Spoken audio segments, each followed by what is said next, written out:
Starting position. 1. Lie on your back on the mat. 2. Place the exercise ball between your ankles or calves and squeeze it gently to hold it in place. 3.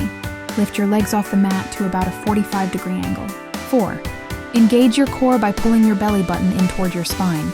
5. Raise your upper back and shoulders off the mat, keeping your arms extended along your sides, palms and forearms pressed firmly into the mat for support. 1. Start with the legs at 45 degrees, squeezing the ball.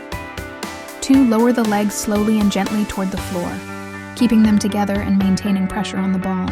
Only go as low as you can without arching your lower back off the mat. 3. Pause just above the floor, maintaining tension. 4. Lift the legs back up to 45 during a controlled motion. 5. Repeat for desired reps. 10 to 15 reps is a good start for most fitness levels. Neck safety. Keep your chin slightly tucked. Don't strain your neck. Your core should do the lifting. Low back protection.